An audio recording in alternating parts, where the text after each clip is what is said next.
हनुमान जी के पिता तीन, आपने सुना होगा, हनुमान जी के तीन पिताओं की कथा लिखी है सब जगह।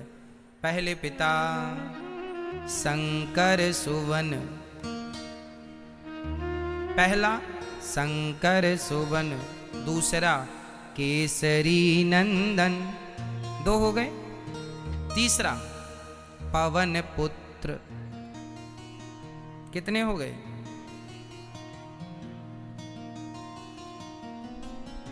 पवन पुत्र भी कहते हैं, शंकर सुवन भी कहते हैं, और केसरी नंदन। तो एक हनुमान जी के पिता कितने? तीन। अब ये कैसे बात समझ नहीं आती लोगों को। हनुमान जी के जन्म, आज हनुमत रहस्य नाम की एक पुस्तक है, उसमें हनुमान जी का ये पूरा रहस्य दिया गया है। हनुमान नाटक करके भी एक पुस्तक है, उसमें भी हनुमान जी का पूरा चरित्र दिया है, रहस्य और नाटक। उनमें ये चर्चाएं मिलती हैं। ये चर्चाएं सब जगह मिलती नहीं हैं। हनुमान जी का चरित्र बहुत ज़्यादा मिलता नहीं है, पर शास्त्रों में बहुत गूढ़ तरीके से हनुमान जी का ये चरित्र संक्षिप्त में लिखा हुआ है। कहा जाता है कि एक बार भगवान शंकर भगवान श्रीमन नारायण से बोले कि मैंने आपके सारे स्वरूप देखे हैं, एक बार मुझे अपना मोहिनी रूप दिखाओ। तो भगवान श्री नारायण भगवान ने कहा, शंकर जी ये रूप मत देखो, आप देखेंगे तो पागल हो जाएंगे। शंकर जी ने कहा, नहीं नहीं, हम तो काम को जीत चुके हैं। मोहिनी भगवान श्रीमन नारायण ने कहा, भले जीत गए हो, आज हार जाओगे, ना देखो तो ही अच्छा। नहीं नहीं, हमें तो आज मन है। जब भगवान श्रीमन नारायण ने अपने आप को मोहिनी बनाया, मोहिनी रूप में स्त्री बना लिया, मोहिनी अवतार लिया ना भगवान ने, स्त्री अवतार। जब भगवान मोहिनी बनकर आए तो भगवान शंकर ने जब मोहिनी भगवान को देखा तो देखते ही उनमें आसक्त हो गए। वाह, शंकर जी का मन डोल गया और शंकर जी मोहिनी भगवान के पीछे दौड़ने लगे तो भगवान भागे। अरे शंकर जी रुको भाई। शंकर जी नहीं रुके, दौड़ पड़े। तभी मोहिनी भगवान को देखकर शंकर जी को रहा ना गया और भगवान शिव का तेज निकल गया। उस तेज को भगवान श्रीमन नारायण ने, जो मोहिनी बने थे, तुरंत वो अपने नारायण रूप में आए और शिव जी के तेज को उन्होंने अपने हाथ में लिया और कहा कि यह शिव का तेज यदि पृथ्वी पर गिरेगा तो सारी पृथ्वी नष्ट हो जाएगी, सारी पृथ्वी नष्ट हो जाएगी। क्या करें इस तेज का? तभी गौतम नारी अहिल्या, गौतम जी की नारी अहिल्या की एक बेटी है अंजनी। अंजनी किसकी बेटी है? माता अहिल्या की। अहिल्या की बेटी को किसी ने बचपन में कह दिया था, अंजनी तुझे कुंवारे में बच्चा पैदा हो जाएगा। तब अंजनी ने प्रतिज्ञा कर ली थी कि मैं किसी पुरुष को कभी देखूंगी ही नहीं। उस दिन से वो जंगल गई, एक गुफा के अंदर रहती और वहीं भगवान का चिंतन करती हैं। किसी पुरुष को देखती भी नहीं है अंजनी माता। शंकर जी का तेज हाथ में लेकर भगवान श्रीमन नारायण चले, शंकर जी भी चले। तो वहां अंजनी गुफा में थी। तो संतों ने कहा, भगवान नारायण संत बन गए ना, साधु रूप बना लिया।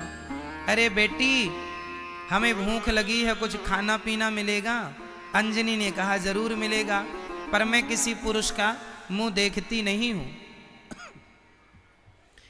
एक काम करो कि ये दाना पानी हमसे यूं ही ले लो। माता अंजनी एक बड़ी जगह पर रहती थी, अंदर ही सब कुछ हो जाता था, उनको बाहर निकलने की जरूरत नहीं, कोई अंदर आता जाता नहीं था, केवल उनकी सखियां उनकी सेवा में रहती थी।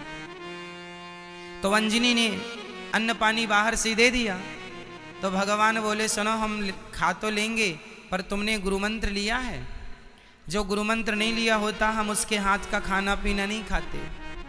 तो अंजनी ने कहा तो फिर आप ही गुरु बन जाओ, तो चलो अपना कान दिखाओ। तो वहीं से उनने अंजनी माँ ने अपना कान यूं किया, तो वो तो भगवान नारायण थे। भगवान नारायण ने अंजनी के कान से उस वीर्य को, उस तेज को, शंकर जी के तेज को अंजनी के कान में पवन के द्वारा, वायु के द्वारा, वायु से कहा वायु इसे हाथ से उठाओ और अंदर इसके ले जाके गर्भाशय में स्थापित कर दो। तो अंजनी के कान से वह तेज गर्भ में गया और वो गर्भवती हो गई। शंकर जी का तेज था इसलिए शंकर सुवन। पवन देव के द्वारा कान से गर्भ में गया इसलिए पवन पुत्र, और अंजनी का अंत में केसरी नाम के व्यक्ति से विवाह हुआ इसलिए केसरी नंदन। इसलिए हनुमान जी के 3 ये पिताओं की चर्चा है। इसलिए शंकर सुवन, केसरी नंदन और पवन पुत्र। तो हनुमान जी के जन्म की ये कथा। फिर केसरी से विवाह हुआ, फिर इनके हनुमान जी हुए और जन्म लेते ही पवन तनय बल पवन समाना, बुद्धि विवेक विज्ञान निधाना, कवन सो काज कठिन जग माही, जो नहीं होय तात तुम पाहि। हनुमान जी पैदा होती सबसे पहला काम क्या किया उनने? माँ बड़ी भूख लगी है।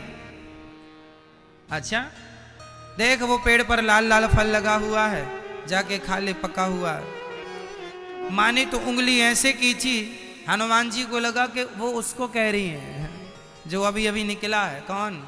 सूर्योदय हुआ था, लाल लाल सूर्य भगवान, वो वाला फल हनुमान जी ने जो छलांग लगाई। देखिए जाके सूर्य भगवान को खा गए फल समझ के। अब सूर्य भगवान बोले हे भगवान अब कहां जाएं, हाहाकार मच गया। इंद्र आए, देवता आए, ब्रह्मा आए, सब आए।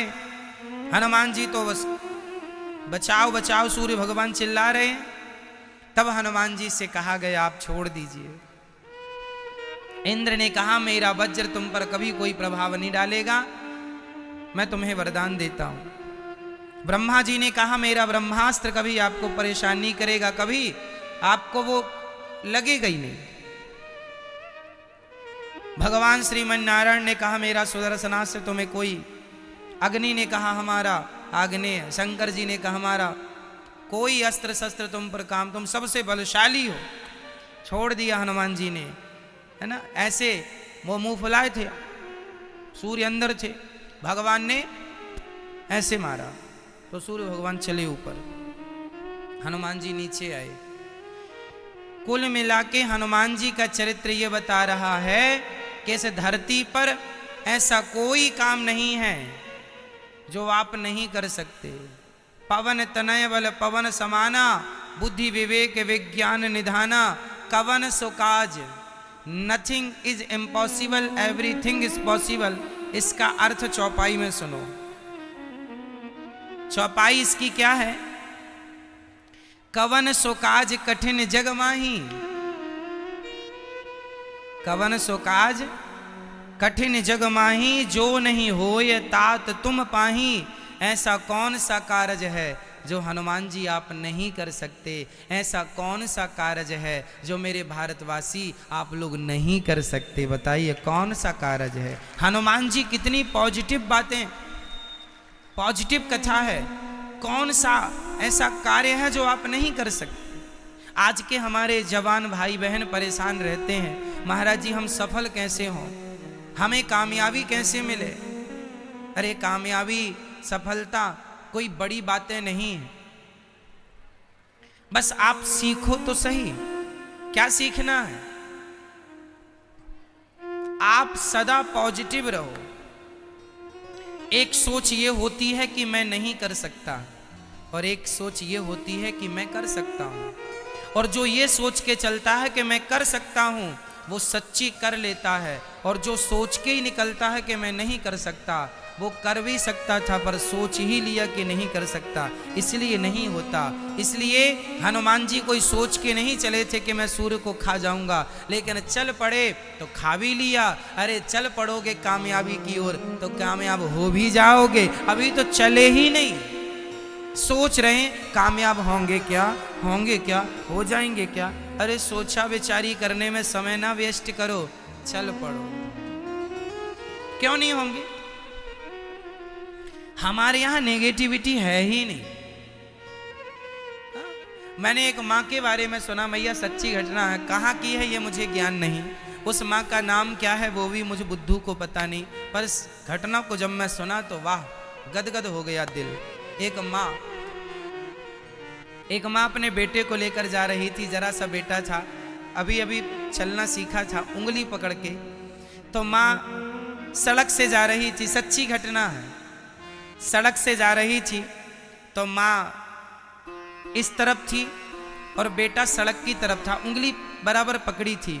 तभी अचानक पीछे से एक गाड़ी आई, और गाड़ी जब आई तो वो गाड़ी का जो ड्राइवर था वो बैलेंस भूल गया, भटक गया, और गाड़ी उसके बच्चे के ऊपर जाके चढ़ गई। बच्चा दोनों पहियों के बीच में दब गया,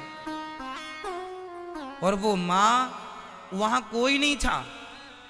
उस माँ ने जब देखा कि मेरा बच्चा गाड़ी के नीचे दबा है, ना जाने कहां से ताकत आ गई मेरी माँ, उस अकेली महिला ने उस गाड़ी को उठा लिया आगे की तरफ से और अपने बच्चे को निकाला। पूछा गया उस महिला से, तुम कोई बॉडी बिल्डर हो, जिम में जाती हो? नहीं नहीं, मैं तो घर में झाड़ू पोंछा वाली महिला हूं। इतनी ताकत कहां से आई? इतनी ताकत इसलिए आ गई, उसने कभी सोचा है वो इतना कोई भी नहीं उठा सकता, लेकिन जब बच्चे पर आन पड़ी तो ना जाने पूरी ताकत लगा दी। मेरी माँ, जब पूरी ताकत लगा के आप आगे बढ़ेंगे तो कोई है ही नहीं जो आपको रोक सके कामयाब होने से। उस नारी ने, अकेली महिला, आप जितनी महिलाएं बैठी हो ना, सच्ची तो ये है कि आप भूल चुकी हो कि आप कौन हो। आज का इंसान अपनी ताकत जानते ही नहीं, मैं कितना ताकतवर हूं। अकेली, वो क्यों?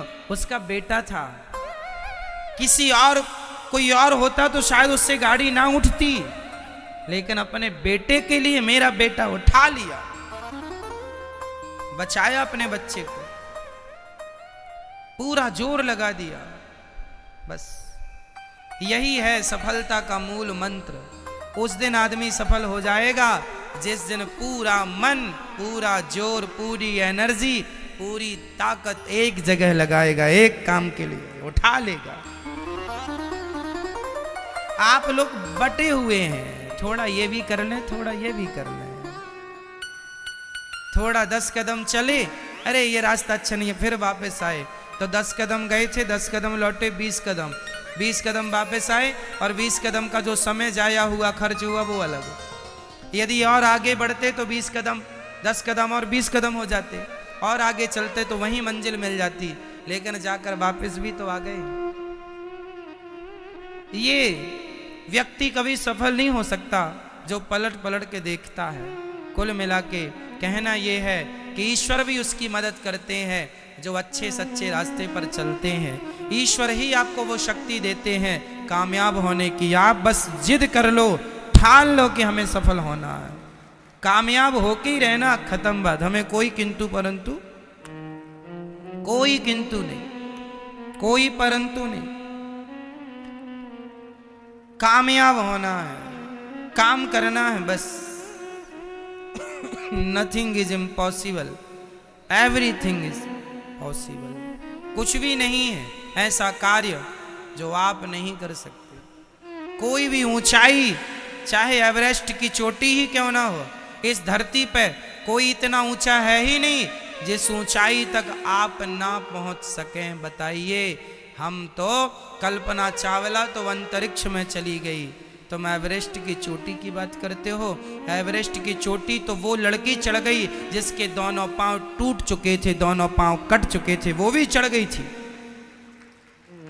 बिना पांव के अपाहिज लड़की एवरेस्ट की चोटी चढ़ गई, अभी भी वो लड़की जिंदा है। ठीक है। फिर अपाहिज किसे कहते हैं? जिसके पांव नहीं है वो, या जिसके पांव हैं पर करने का दिल नहीं है, करने का मन नहीं है। जिसके हाथ पांव सलामत हैं पर करने का कोई मन नहीं, दिल नहीं। एक्चुअली ये लोग अपाहिज हैं, जो अपने मस्तिष्क से अपाहिज हैं, जो करना ही नहीं चाहते, जो बढ़ना ही नहीं चाहते। असली अपाहिज ये लोग, जो सफल होते ही नहीं, होने नहीं चाहते। महाराज जी हम तो अपने बाप के टुकड़ों पे पल रहे हैं, इतना अच्छा हमें चाहिए ही नहीं। लो, हमें तो बाप कमा के रख गया है, हम तो खूब सुंदरी को ले आते हैं, यही नचाते हैं, शराब वराब पी के मस्त रहते। लो, बाप की कमाई बच्चे ने उड़ाई और बाप बोला मैं स्वर्ग जा रहा हूं। लिखा है स्वर्गीय फलाने। काहे का स्वर्ग? तुम्हारी औलाद तुम्हें स्वर्ग में रहने देगी? गए भी होगे तो घोड़ा मार के भगाएंगे। चल, तेरा बेटा देख क्या कर रहा है। बच्चे गलत काम करने लगे तो बाप स्वर्ग से निकलकर नरक चला जाता। ट्रांसफर वहां भी होता है। और तुम नरक गए हो और तुम्हारे बच्चे सही रास्ते पर हैं, धर्म कर्म कर रहे हैं, तो तुम्हारे बच्चों के पुण्य से तुम नरक से निकल के स्वर्ग में चले जाओगे। ये होता है। बच्चों का किया माँ बाप को मिलता है और माँ बाप का किया बच्चों को मिलता है। पुण्य पाप भोगना तो पड़ता ही है। कुछ कुछ इस विषय पर बहुत गंभीर चर्चा करेंगे, तब सब चीजें स्पष्ट होंगी। बस ये समझो कि आप कोई भी गलत, हरिद्वार में एक चोर था, जो भी नहाने कपड़ा उतारे वो उसके कपड़े लेके भाग जाए। तो उसके पूर्वज बोले हे भगवान, ये मेरी औलाद देखो, खुद तो पुण्य करता नहीं है, जो हरिद्वार पुण्य करने आते हैं उन्हीं का पैसा चुरा लेते। हम कैसे बच्चे पैदा करके आए हैं, संस्कार तो दिए ही नहीं। यमराज जी देते कोड़े पे कोड़े, ले देख तेरा बच्चा चोरी कर रहा हुआ, जितनी बार चोरी करे उतने पड़े उसको वहां पे। लेकिन आदमी समझता नहीं है, उसे लगता है कि हम जो कर रहे हैं हम चतुर हैं, हम अच्छे हैं। तो कुल मिला के हमें पाप से बचना है, पुण्य की ओर बढ़ना है। श्री हनुमान जी के जन्म की बड़ी चर्चाएं हैं। हनुमान जी तो हनुमान जी हैं, क्या कहें, इस कोई शब्द नहीं है। हनुमान जी की तारीफ करते करते तो राम जी को ये कहना पड़ा कि हनुमान जी मैं आपका ऋण अब कभी चुका ही नहीं सकता, मैं तो आपका सदा के लिए ऋणी हो गया हूँ। क्योंकि ऋण तब चुकेगा कि जब मेरे ऊपर संकट आया तो आपने मेरी रक्षा की, जब आप पर संकट आएगा तब मैं आपकी मदद करूं, तब तो ऋण चुकेगा। राम जी बोले नहीं, मैं तो आपका ऋण चुकाना ही नहीं चाहता, क्योंकि मैं नहीं चाहता कि मेरे हनुमान पर कभी कोई संकट आए, मैं चुकाना ही नहीं चाहता। ऐसा राम जी कहते हैं, मैं सदा ऋणी बना रहना चाहता हूं अपने हनुमान का। ये हनुमान जी साक्षात भगवान शंकर हैं। हनुमान जी कौन है? साक्षात भगवान शंकर जी हैं।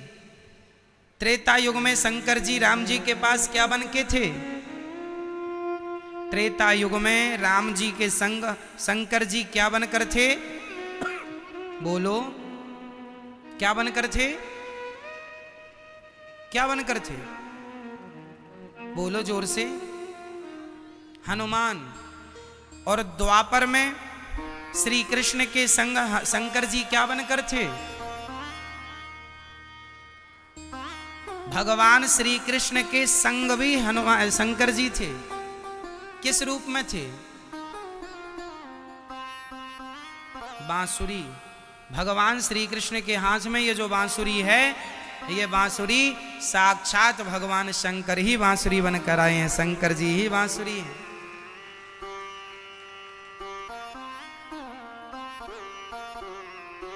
वंशस्तु भगवान रुद्र, शंकर जी ही बांसुरी। तो हनुमान शंकर जी भगवान को एक पल के लिए छोड़ते नहीं, सदा साथ रहते हैं। इसलिए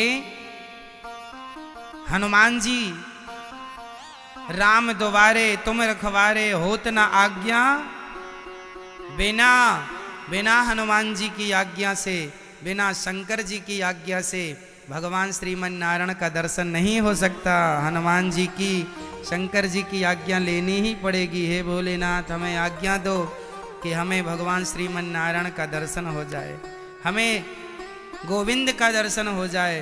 बिना शंकर जी की आज्ञा के तो राम द्वारे तुम रखवारे, तुम्हारे बिना, हनुमान जी के बिना तो राम जी का कोई दर्शन नहीं कर सकता। इसलिए हनुमान जी से मिलजुल के रहो। हनुमान जी की जो पूजा करता है ना, शनि की दशा उन पर काम नहीं करती, क्योंकि शनि को हनुमान जी ने बहुत सुख दिया है। लंका में शनि तो बहुत परेशान थे रावण के यहाँ, तब हनुमान जी ने शनि को छुड़ाया था। तब शनि ने कहा था कि हनुमान जी आपने हमारा संकट दूर किया है, जो आपकी भक्ति करेगा, जो आपका स्मरण करेगा, जो आपका नाम लेगा, मैं कभी अपनी छाया उन पर नहीं डालूंगा, सदा उन पर कृपा की दृष्टि होगी। उनकी 7.5 इत्यादि होगी भी तो उसका कोई बुरा प्रभाव नहीं होगा, जो आपकी सेवा। इसलिए हर सनातनी को हनुमान चालीसा तो रोज पढ़ना चाहिए अपने बच्चों को। जो बुद्धि बढ़ाने वाले हैं श्री हनुमान जी, तो बुद्धि बढ़े, ज्ञान बढ़े, अष्ट सिद्धि नवनिधि के दाता, सब कुछ देने वाले हैं। ज्ञानी नामाग्रगण्यम, ज्ञानियों के अग्र हैं। तो हनुमान जी रोज हनुमान चालीसा तो पढ़ना चाहिए।